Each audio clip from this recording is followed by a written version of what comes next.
नमस्कार, आप सभी को मेरा राम राम। आज हमारा देश और पूरा विश्व कोरोना महामारी से पीड़ित, त्रस्त और उससे लड़ रहा है। समय संकट का है, पर विश्वास रखिए, ये भी गुजर जाएगा, इसे गुजरना होगा। शुरू में ये बीमारी शहरों तक ही सीमित थी और तब मैं सदैव ईश्वर से प्रार्थना करता था कि हे ईश्वर, ये बीमारी मेरे गांवों तक नहीं पहुंचनी चाहिए, क्योंकि मुझे विश्वास था कि शहर भले ही आज दयनीय हालत में है, भले ही आज लड़खड़ा रहे हैं, पर उनके पास वो क्षमता है, उनके पास वो काबिलियत है, उनके पास वो ताकत है कि वो इस बीमारी से लड़ लेंगे। उनके पास वो सारे संसाधन मौजूद हैं जिनके सहारे वो इस बीमारी की जंग को जीत कर बाहर आ जाएंगे। पर मेरे गांव इस बीमारी को सहन नहीं कर पाएंगे, वो इस दबाव को नहीं झेल पाएंगे।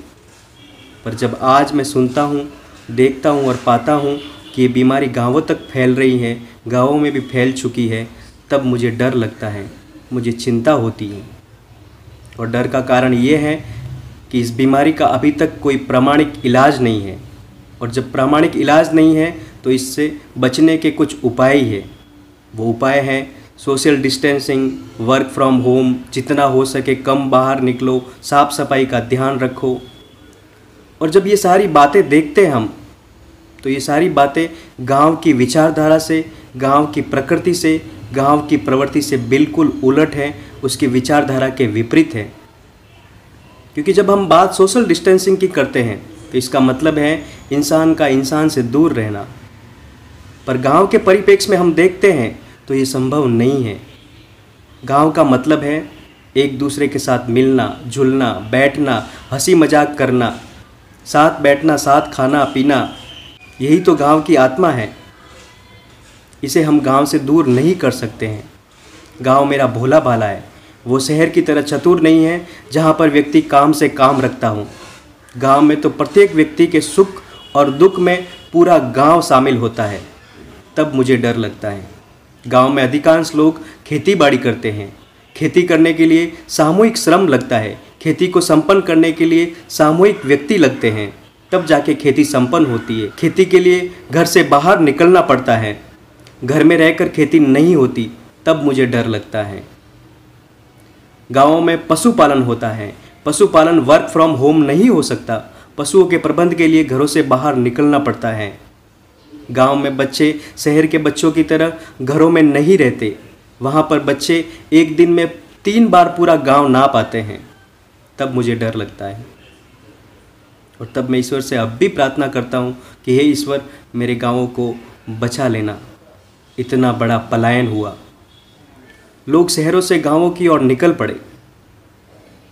वो सारी तस्वीरें विचलित करती हैं, मन को वेदित करती हैं, दुखी करती हैं।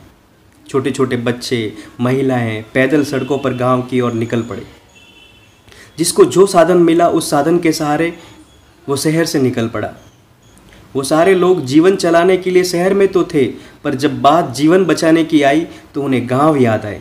वो गांवों की ओर निकल पड़े। शहरों में उन्हें वो अपनत्व नहीं मिला जो गांवों में मिलता है।